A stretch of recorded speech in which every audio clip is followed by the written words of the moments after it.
extraordinaire, the GMologist.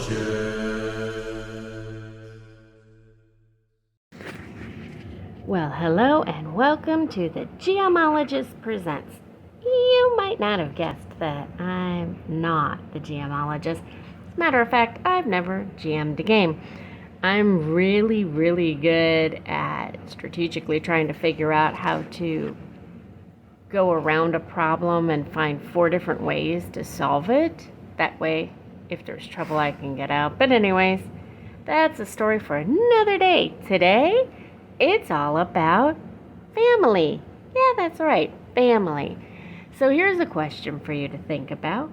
In your mind, when I say family, what's the first thing that comes to mind? Your blood relatives, your best friends, maybe people you went to school with? So what really does constitute family? Well, in my opinion, all of the above. And why would we want to play role-playing games with our family? I don't know. In my opinion, I think it's because I grew up having a family fun night, and we would always play games. We would play like survival games or board games. Trivial Pursuit was big in there. We'd even watch some of the game shows that were on and then pause it and try and answer. We would do like Jeopardy, Wheel of Fortune. There were a bunch of other ones, Family Feud. And there were 3 hosts in the amount of time that I've been alive. Now, where is that in the fun of it? We'd also try and do like Price is Right, because you'd be shoveling cereal in your mouth trying to run out the door to go to school, but you'd be like, no, don't pick that one. It was just hilarious. And tell me if you remember that game, Press Your Luck.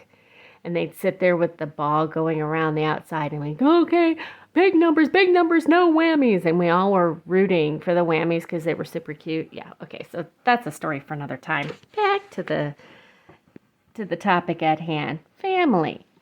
So I posed a question to some of you, and please, as listeners, comment, call, send us notes, anything. You answer the question too. Why would you want to play, for this instance, a role-playing game with your family? Now, if you ask Google will tell you that it helps kids develop self-confidence and learn life skills and social skills, and players develop personal intercommunication skills and teamwork, and it can help toddlers develop communication skills in a safe environment. I don't know that I really would give my toddler the ability to shoot fireballs. I don't know. You tell me. It also encourages creativity and imagination because it can immerse players in different worlds with unique characters and stories and challenges, which can encourage creative thinking and problem solving. Yeah, I totally agree. I also see how that could help with math. But tell me if I'm just a math junkie. Anyways, also helps with self-confidence. Overcoming challenges in games can help kids and you feel more successful and boost your confidence. I do know there's a big push, and there's actually some literature out there about utilizing gaming, whether it's role-playing games or board games or video games, to really help disabled persons overcome the challenges that they have, where they feel as though they can't really truly fit in, that you're always judged by your disability, whether it's seen or unseen. I'm personally disabled, so I feel that in a lot of different ways. I can't walk fast enough, or I can't run, or I can't jump, or I can't this. But in a game, I can do all of that, and that's never questioned. So it's really a good boost, especially for me, for overcoming some challenges. And then physical development. I mean, it can require kids to be active and utilize various muscle groups depending on which games you're playing. So, for instance, if you're using a video game, that's eye-hand coordination and finger skills. And yeah, maybe not let the little ones do that right before bed. That might not help with sleep. But I can definitely see where your physical development can come into play. And a lot of times, especially with role-playing games, if you're doing the live role-playing games, we get a little heated, we get excited, our heart rate goes up. And I do believe that physical exercise needs to keep your heart rate up for at least 45 minutes, 4 to 5 times a week for weight loss. So I guess it could be part of my weight loss program, but don't think my doctor would agree. But anyways, feel free to call in and tell me what games you would play as a kid. Do you remember this? I mean, I'm a child from the late 70s and grew up in the 80s, and we were always playing games. We were always outside. Man, we were outside from the minute we got home from school till the sun went down. And we would fill our pockets with dimes and quarters. Yes, they definitely existed back then. We were weighted down. You'd be riding your bike, going over all those bumps with the change jingling in your backpack or pockets because you needed a quarter or a dime to call home. For those of you that are lucky enough to remember the payphone, which begs the question, bringing it back to RPGs, where does Superman change now if the phone booths are all gone? I mean, I don't think that a restroom is quite the same. I don't know. Just a pondering of a question. Just a silly question. So the next one for you to ponder and call in or leave a comment about is, why should you play with family? And why do you play with family? What do you get out of it? So I asked some of you to call and tell me your opinion on it. And I am so grateful for everyone that did call in. So let's take a little listen, and then I'll be back to respond. Okay, Amy, so you asked me to send you an opinion on my thoughts on the importance of gaming with family. Well, I think it's pretty important. I think gaming in general with anyone is good, but I have lots of fond memories of playing games with my brother and my mom and dad when I was a kid. So I think it's a great way for people to hang out together, do something that's good for the mind that might trigger thought processes that you normally do during the day or if you're watching TV. But also it's a great way to, share funny moments, and you have having casual conversation during the course of the game or other conversations as you play the game. So I have to say, moving here to San Antonio, making new friends was, the medium of playing games was a way to make lots of new friends and build new relationships. So, yeah, in general, playing games, period, is a good thing. But also, it's a good way to maintain contact with your family and have fun. Hope this helps. Thank you so much for that, Colin, and I really appreciate it. And I completely agree. Sometimes when you're in a new environment, you have all these different ways of communicating with new people, but I personally think it would be more fun at a gaming table. Go into a local gaming store, just sit down for a pickup game, and meet people that you might end up gaming with for years and years to come. And I think that's an awesome point to that. You make your gaming companions into your gaming family, which, on a side note, as a woman to a woman, I don't see that many women at the tables or pickup games or cons when I go. More so now, I would say over the last 5 years, I've seen an increase in the women. But when we first met, not so much. And I guess that makes you my sister in RPG. Anyways, thanks again for that call, because it is an important thing to remember is that we make our friends our family over a period of time. And there's some friends that I'm closer to than I am closer to members of my own family. And I do distinctly remember going to your house, and we would have dinner and we would joke. We'd sit around the island. We'd laugh. We'd play with the cats. I remember when you got the new table with all the accoutrements, and it was like a transformer table. All right, so that was like a shameful plug for my birthday game. But anyways, I can't wait to play with you in that game, because I guess you are now deemed my sister in RPG. Well, I don't know how you can follow up a call like Anne's, but our next one is going to definitely give us an interesting point of view. Take it away, Salvador. Hi, Amy and Carl. Hope you guys are doing well. So thanks for reaching out to me about gaming with your family. And in truth, I don't, like I said online, I don't really know that I'm the best candidate for this, because I've played very little tabletop games role-playing games specifically with my family. When my stepson was 12, 13, 14, we played some white box. I introduced him and initially just one of his friends to gaming. We tried a couple of different games, honestly. Well, this is kind of interesting, actually. So initially, I had the Pathfinder book, and I wanted to try to run that because I knew 3rd edition and all that.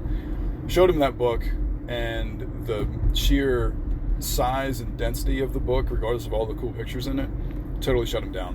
He was not even remotely interested. So that's when I turned to OSR stuff, and I want to say the first OSR game I tried was is it Basic Fantasy Role Playing, Chris Gonnerman, which is fun. I read White Box, and we moved over to that. I just preferred that quite a bit, honestly.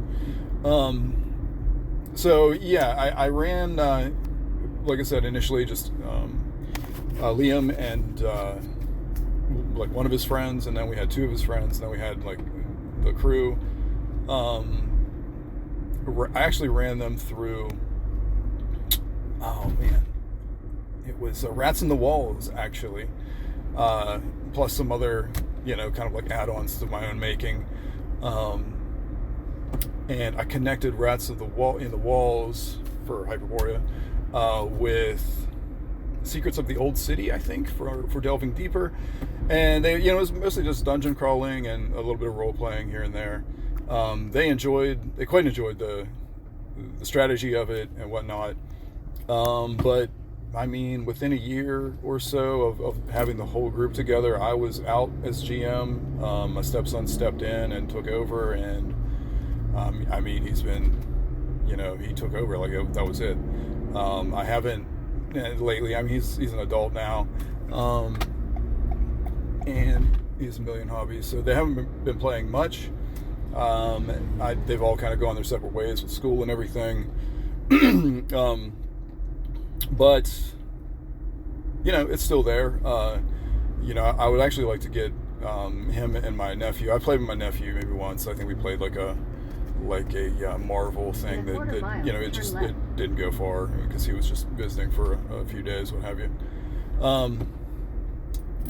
But yeah, that's kind of it. I think it's really important to try to pass the hobby on, to teach the hobby to new people, and it's just a good experience to open up in the role-playing situation and share those experiences with your family and your kids. And it's something I would like to do more of. Again, it's just like a, like I said, everybody's going their different ways. Right now, I don't think any of the original crew is in town right now. They're all over the place. So, yeah, that's kind of it. I know that Colin Spike Pit plays quite a bit with his family. I'm really interested to hear what he has to say. Jason, I know, has played with his family. So I think they're going to have way more better insight than I do. But just from my limited experience with it, that's kind of where I'm at. Sorry about any kind of like background noise. I'm driving. Yeah, but once again, thanks for reaching out, and hope all is well. Cheers. Wow, Joe, thank you so much for your call. That is a really incredible story. It is hard enough to go into a new family environment and a stepson that you're trying to get close to, but to introduce them into the gaming.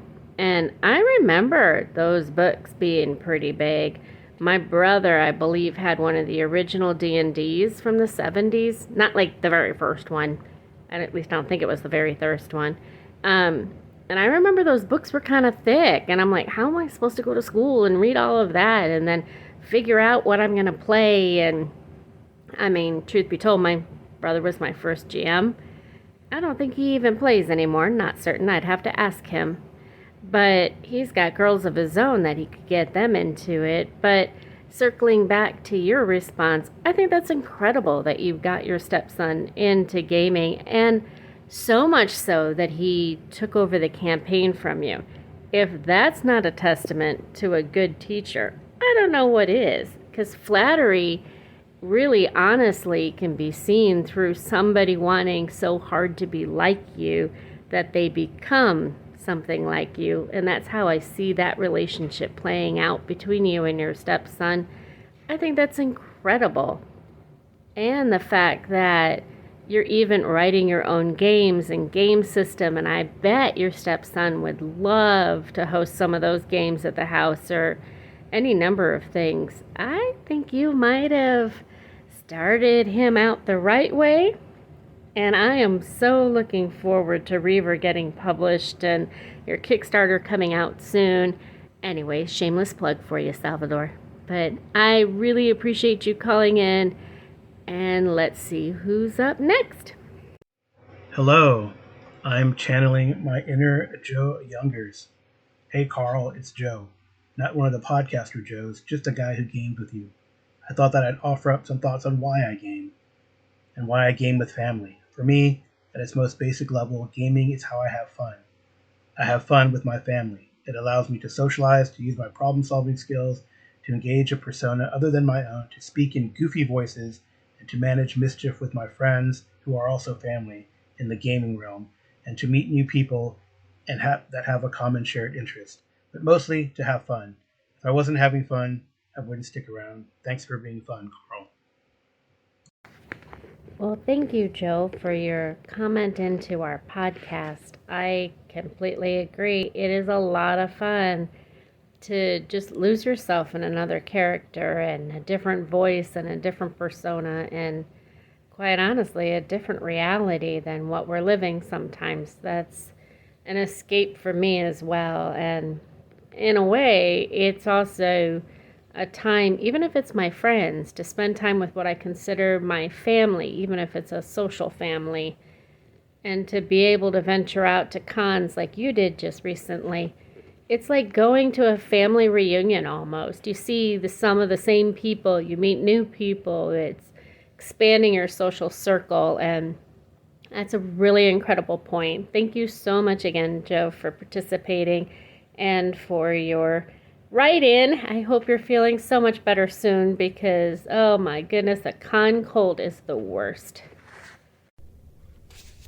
Well, as a special surprise, GMologist, we're going to actually speak to my own mother about families gaming. How are you doing today, Connie? I'm doing well, thank you. And what are your opinions of families using RPGs to come together? Well, I think it's an excellent opportunity to bring people together who live miles apart. I personally agree. I mean, I have my brother in Iowa. I've got a sister, a sister in Florida, an uncle in Florida. I have another sister in Chicago. You have a brother in Florida and a sister in New Jersey. We're all over the place. We are, representing both coasts and up and down. Oh, yes, I forgot about your sister. That's out in California. We're all over the place and in between. We're taking over the world. Good. So what would you say your reasons for seeing you playing an RPG game as building family? Well, I think, first of all, for me, it helps me to understand what the attraction is of the games to other people. I did not grow up playing these games. We used to play board games at home as children, but this is a whole new thing, and it brings an appreciation for me to why the kids like the games. Or even other than just kids, the adults and older persons. Yeah. Now, I know growing up, we would always have family night, and we would have those survival games that Dad would bring back from his travels, or the Trivial Pursuit that we would play. And Bob, the seal, would usually get all over me about what I was choosing for the survival, because I could definitely survive off of the compass and the knife. Yes, those were the two things he always had with him. But now that you're playing Dungeons and Dragons, what's your opinion of that game as building family? I think it's very enjoyable. You get to spend time with your family, and also I've gotten to know different people, BJ and Jeff, who I would have never met before. I've met them through the game, and it is a lot of fun to just be able to do a pretending. You know, adults don't get a lot of time to pretend. So this is a chance to pretend and act, or if you want to call it that. Oh, it's a nice outlet. Absolutely. And when you really have gotten behind the slow car in front of you or that one that dodges you in the grocery store, then you make up for it on a Saturday morning by shooting people. That's right. You can imagine that they're in the car in front of you without actually shooting them. Exactly. It's a little bit better anger management skills there because no one actually gets hurt, just the pretend. And I think everybody likes to pretend and likes to be in an imaginary world. That's part of reading. I put myself into the book. I come up with my own idea of what the landscape looks like or what all of the people look like. Well, this way you can do the same thing, and it's on the computer. Absolutely. Or in person.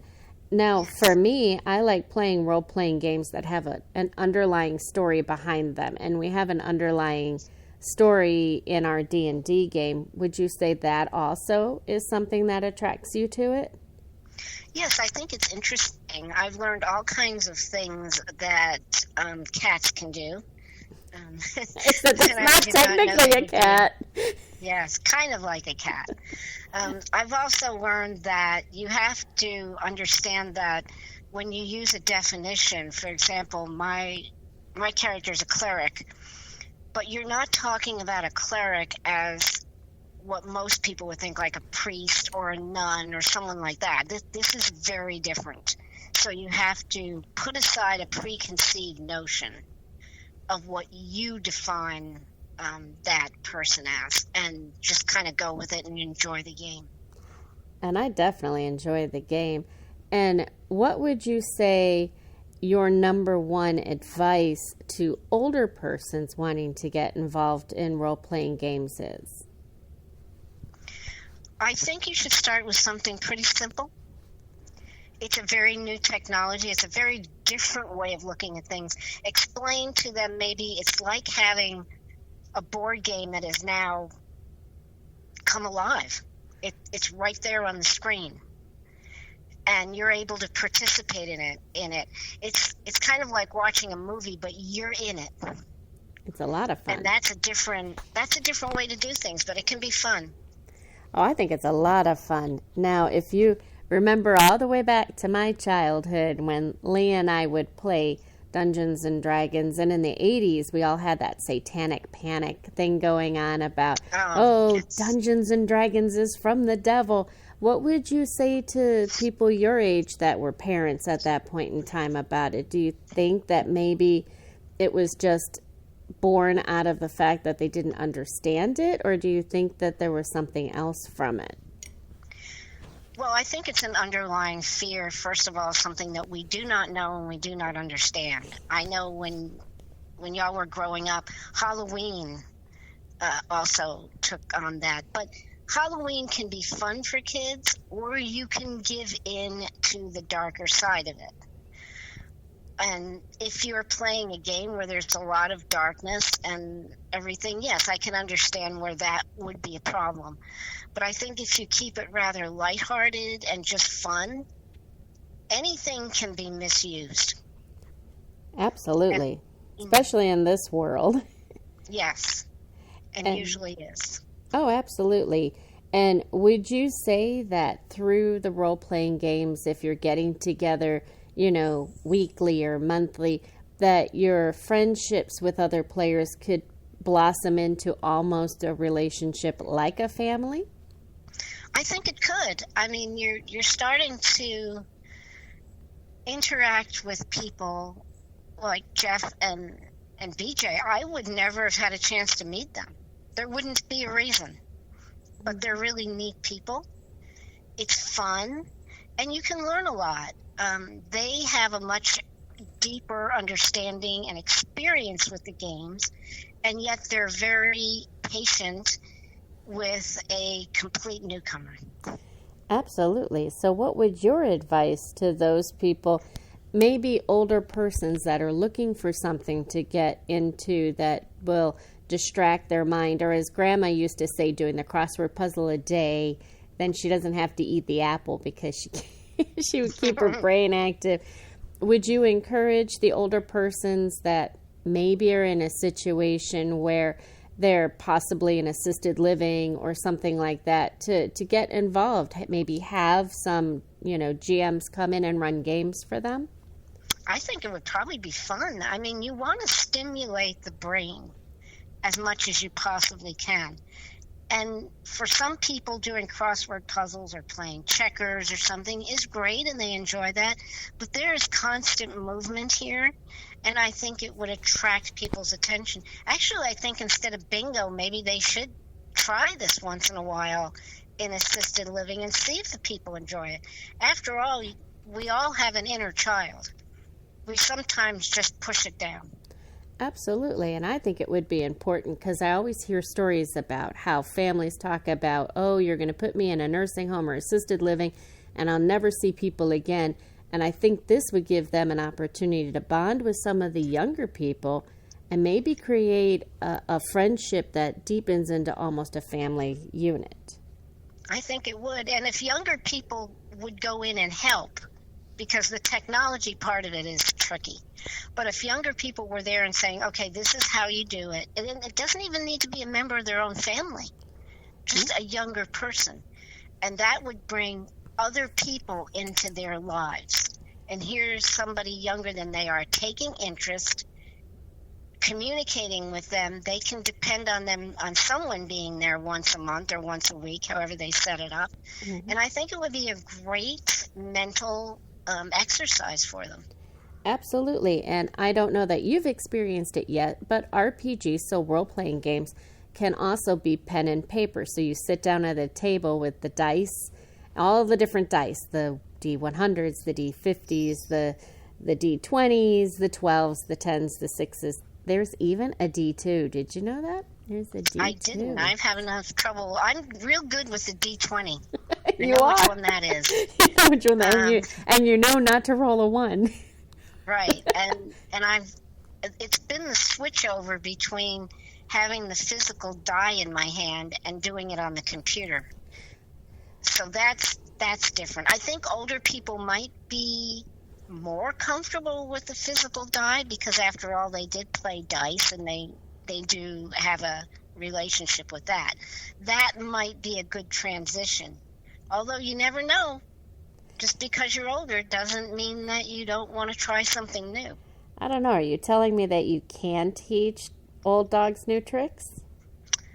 Well, I hope so, because otherwise the human brain is not going to be plastic as we know it is. Absolutely. And that's the biggest thing about it. Our brains can change. They can grow. And you can learn new things no matter where you are. Now, this is barring Alzheimer's or dementia, obviously. But the human brain is a lot more complex than we understand. And I think having a chance to do something like this may well trigger something within the brain that could be a positive effect. I think it would be too. So I'm going to give you one last question to answer, and then I will say thank you for participating in my podcast takeover. And my question would be, what age groups do you think are too young to play role-playing games? Keeping in mind that there are gaming modules out there that are like My Little Pony, or the raccoon game that we played with BJ, or even some of like the Power Rangers. I don't really think there's Teletubby RPGs. I hope not. Oh, I did not like the Teletubbies. Or that purple dragon, I certainly hope. Oh, Barney, Barney, you'd yeah. have to roll to see how many times you have to pick up your toys in that game. But what age groups would you say would be best for parents to focus on? I think probably the age group of maybe 5. They're starting to go to school. Now, children are on computers at 1 and 2 years old now. But I don't think it's a good idea to throw too much of this technology, because we do not know with a developing infant's brain how much of this is positive and how much is negative. So I would say probably about the time they're going to school, around 5 years old, would be a good mean age to start with things like the raccoons and the My Little Pony.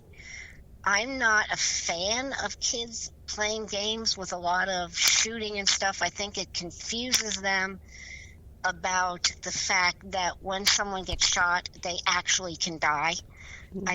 Children don't make that differentiation, so I would not expose anybody to that, maybe until late middle school, high school. I wouldn't do it at all, but let's face it, they're going to see it.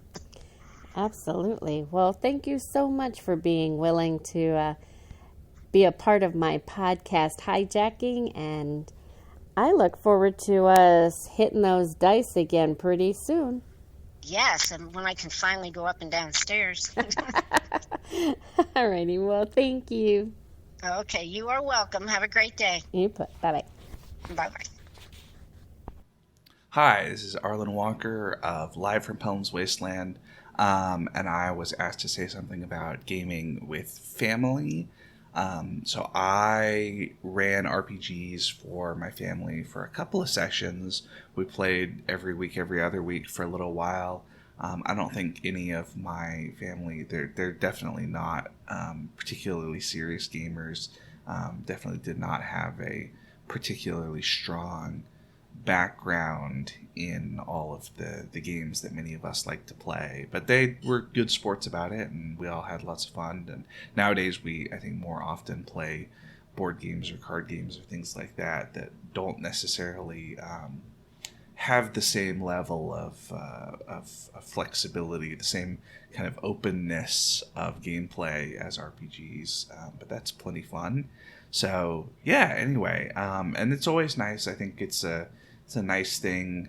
There's a way in which I am, when gaming regularly with friends, and certainly with the esteemed members of the GMologist crew, reminded of the way that, of course, one of the fundamental elements of any relationship is just spending time with people, and that, you know, it's hard to have any type of connection with somebody that you don't spend any time with or anything like that. And I don't necessarily do a good job of prioritizing all of that as much as perhaps I ought to. But it is always a nice thing to get to sit down and play games with your friends and have fun and, engage with all of that. So anyway, I don't know if there's a whole lot more to say other than certainly I feel like I hope to, especially after some of the chaotic things that are going on for me right now are done, hope to be able to game more with all of you fine people who I'm sure you know who you are. Arlen, I want to start off by saying thank you so much for shooting us your message about gaming with family, and I completely agree. I mean, it has taken me almost all my life to get my parents to game. I mean, as far as RPGs, obviously we played a lot of board games, we played a lot of survival games and things of that nature, and that's always fun and it's engaging and it's a way to just bond as a family or take a moment and detach from reality and be in your own world together, and it's a wonderful opportunity to get closer. And I dare say you are part of the GMologist family here. Makes you a GMologite, I guess, or I guess you'd be a younger brother to me, and I'd be fine with that. I mean, Anne is my sister in RPG, and you are my brother in RPG now. It's like family in arms. but with RPG.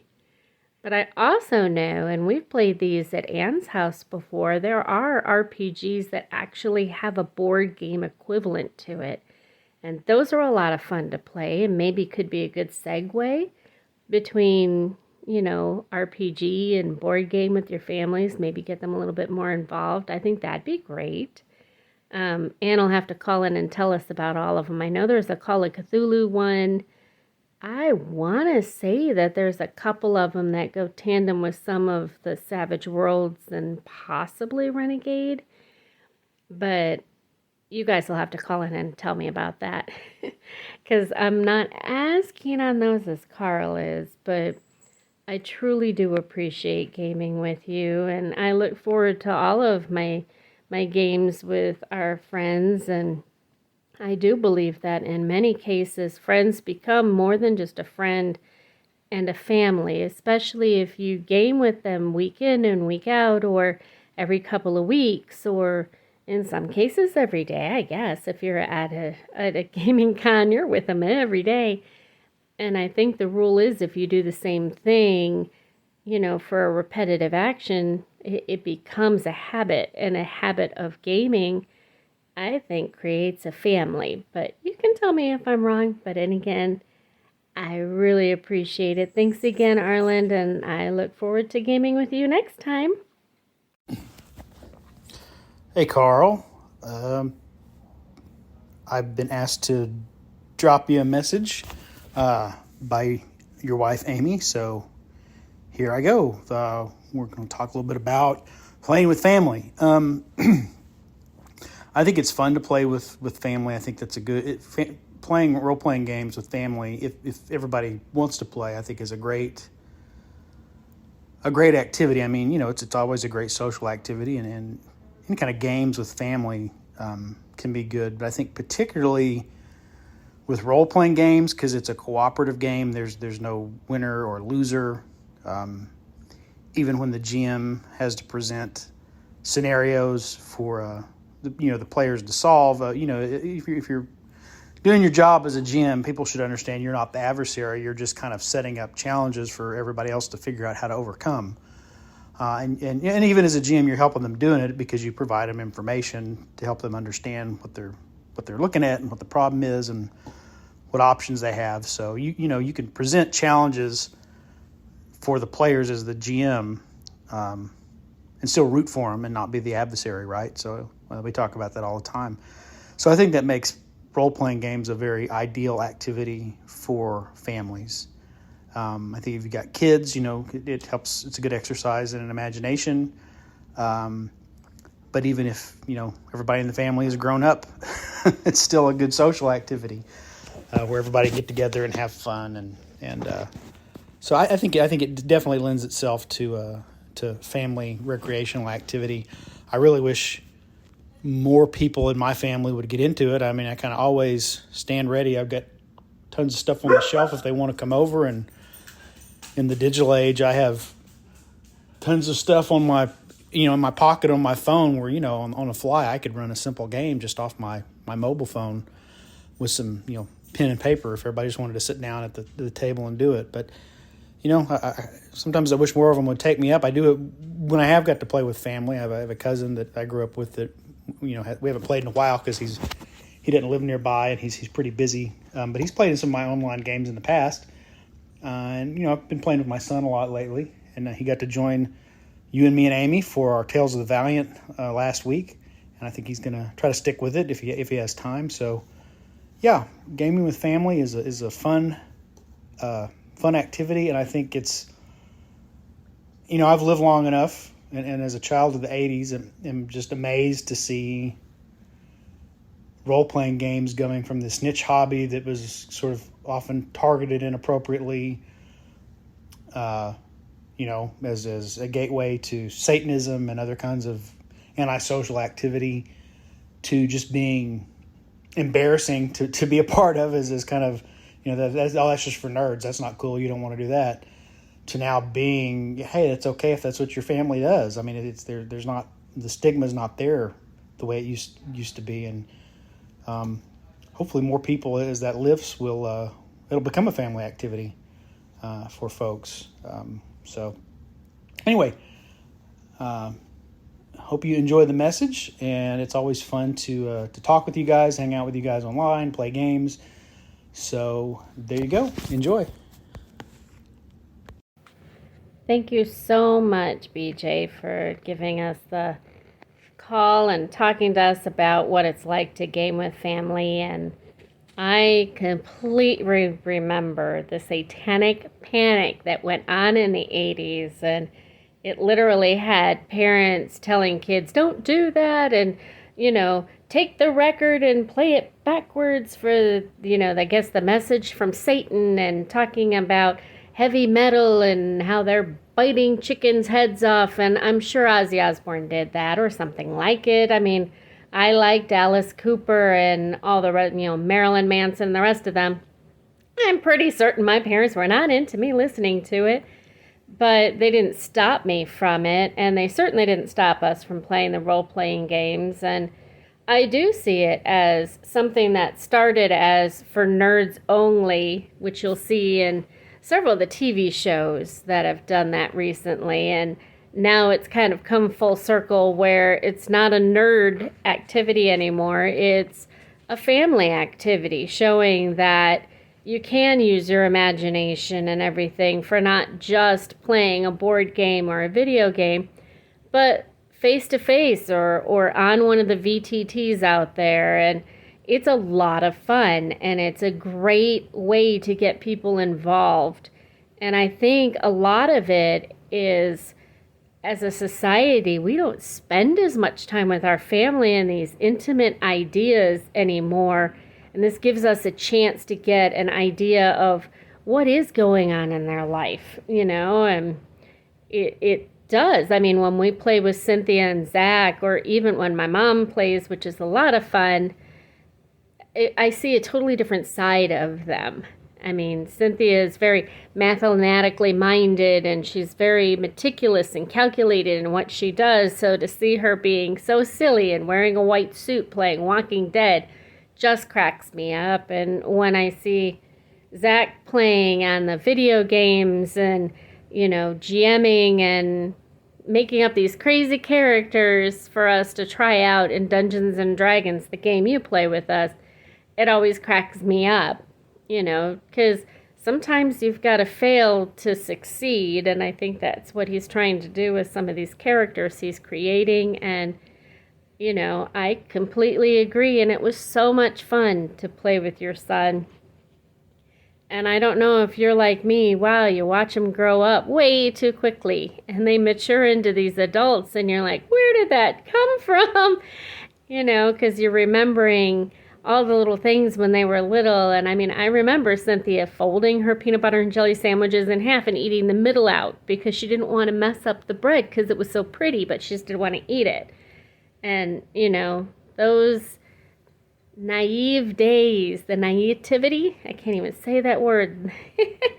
It's pretty apparent. But anyways, thank you so much for that call. And I hope that encourages your family, more so than just your immediate family, to get involved. And maybe it would be a fun activity for us. I mean, we used to have, there was a board game a long time ago called Battle of the Sexes, and it would always be like the girls in the family versus the boys in the family. So maybe creating an RPG that would be fun like that, like parents versus kids, or girls versus the boys, or I don't know. How about ponies versus Power Rangers? That's Friday. Anyways, I thank you again so much, and you have a great time, and let's see about that next call. Gaming with family. Amy, thank you for reaching out and asking me to record this. Gaming with family is so important, whether role-playing games or board games or whatever. With my family, it tends to be board games, or at least, the family I live with. My wife will play board games. She prefers games maybe a little bit more on the simpler side, something we can wrap up in about 2 hours. But my son and I both enjoy more complicated, in-depth games. And it's a great way to spend time together and bond and break from that pattern you get where everybody's at home, but in their own room, doing their own thing on their phone or on a TV or game system or whatever. As far as role-playing games, my son and I do play role-playing games occasionally. Not that often. He has his own group he plays with, and I have people I play with. Our tastes are slightly different. But, it's okay, because we have that board game to fill that niche. But family's not just your immediate blood and marriage and all that. It also includes your friends. And one family I miss gaming with that I've really enjoyed playing role-playing games with over the years is gaming with Rodriguez's. And I'm sorry I haven't been able to game with Carl and Amy very often, but as of late, I'd love to be able to do that more, and hopefully someday my schedule will slow down so I can do that. But I think it's really important to game with people that you like and that you enjoy, and having that ability to have a half hour before or after the game just to hang out and talk and catch up and to, see how they're doing, get to know each other. I think that's really important. You can just show up and play a game without knowing the people, but I think it's so much more impactful and enjoyable if they are actually your friends and people that you know. And like I say, hopefully I'll get back to being able to game with my family away from home there in San Antonio sometime in the future. Jason, I always appreciate your call-ins. You're one of the most positive people that Carl and I really know in the podcasting community. Not that there's not others. I mean, there's multiple Joes, and we've got, all of our friends and all of our Jasons that have podcasts as well. And I do especially miss gaming with you. Miss my Sam in T2K.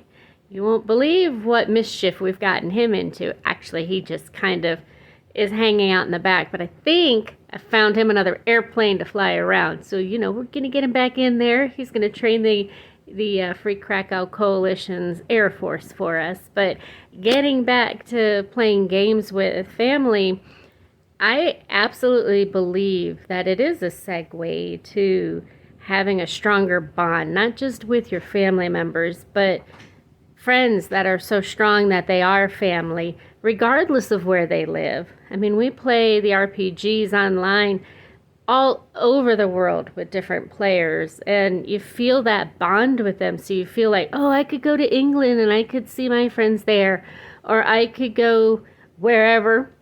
We always joke that Gabe is from Spain. We know you're not. We know you're in Uruguay. But if we went there, we could catch a football game together, just like a family would. If we got to, out into the Virginia area, we could see you, Jason, and maybe your son Wyatt, and meet your wife, and maybe go on an adventure. And as far as playing board games, that's, in my opinion, almost a segue to a conversation starter. Because, man, I love playing Exploding Kittens. Oh, that's a really fun game. I've gotten pretty good at it. But I've also tried some of the different games that are based off of RPGs, like Call of Cthulhu. And they're fun too, because then if they really get into that game, maybe you can say, hey, let's do a little one-shot with it. Let's grab the dice and go do that. So I really appreciate your call. I really look forward to playing with you and Wyatt again. And I can't wait to see Sam back in Poland. Hey y'all, this is Josh. I was asked to record some of this for the podcast, and I just wanted to go over kind of my thoughts on gaming with friends and family.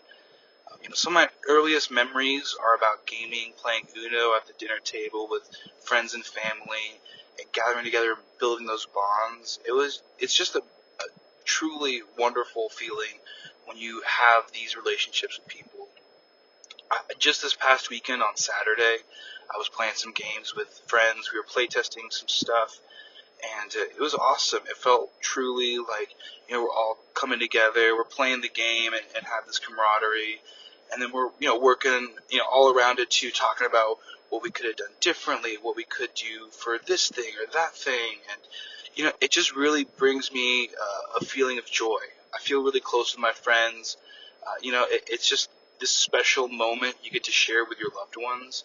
Again, going back to playing with my family, my family, we play games like I said, Uno, like Scrabble, and even then, I still have so much fun. I have a funny, relationship with my sister playing Scrabble, as we're always competing to be who can get the longest words and who can get the best words, the most points, and I always lose, but I always have a great time doing it. So, if I could, sum it up for you, I think playing with friends and family is super important. Brings us closer together, gives us new perspectives on the games we're playing, and helps us tell these collaborative stories amongst ourselves, and like I said, just brings us all closer together. So those are my thoughts. I hope this is good. Happy birthday, Carl and Amy. Please, if you guys ever need anything else from me, I miss you guys. We should hang out. We should play more games. Josh, I thank you so much for your call in, and believe you me, Carl and I really miss hanging out with you and playing the games and, the whole hanging out and trying out games and moving different systems around and test play. And, it's going to be so much fun. And I'm surely going to miss you at Big Texas Comic-Con, where we're going to do live play for the first time in years in San Antonio at a con. But we are always willing to throw down an RPG at the Flying Saucer, that's for certain. And as I texted you, my family would play Scrabble too. And we were such a competitive family that we were always trying to see who could play supercalifragilisticexpialidocious first. However, it never materialized. No one was ever able to do it. And I think it's because you just could not have that many tiles at once. But thanks again, and we'll see you soon. Hello, this is Vince, also known as Rupert from our Twilight 2000 game, as well as Jonesy, as well as a various other hodgepodge of characters I've played in other games. When it comes to, family and close friends from playing the game, it is always nice to have someone else who's interested in the hobby and interested into games and into those ideas of fantasy role-playing games and just a way to bond. But it necessarily mean that I have to game with those people. I can always relate with this sharing stories from our adventures, their adventures, and just having a good time that way. It's always nice to have other people to connect with the hobby. But in the end, it's what you make of it and how you want to participate with it. But I've always enjoyed it when you can always share something nice between friends and family that way. But yeah, that's pretty much how I feel about it. Well, good luck and good rolling. Thank you. Well, Vince, I have to say thank you for that call in. I'm pretty certain that everybody around here knows that Rupert and Jonesy were extremely close friends of Kasha's, and just like you can have really incredible friends in a game, they can also transverse into that family category, in my opinion, which is where I feel you, Vince, are to Carl and I. You're more like family to us than just friends, and that evolved, in essence, out of gaming. And having said that, I'm going to leave you with Jason Hobbs giving us his thoughts on it, and I think we'll end it there, because he gives you so much to think about that I'm just going to say good night, good rolling, but stay tuned. The value of family, especially in role-playing games, I think starts with just the value of family itself. They know where you came from. They know the adversity that you have surpassed. And they know what you've become. And they know what you hope to be. It may seem really counterintuitive to role-playing games, but almost everything I know and all of my friends have come from role-playing games. So I don't know what else to say beyond that. I still fortunately game with the people that I first gamed. My first GM is my player. Glad to have him back. Wouldn't trade him for anything, except maybe a better player.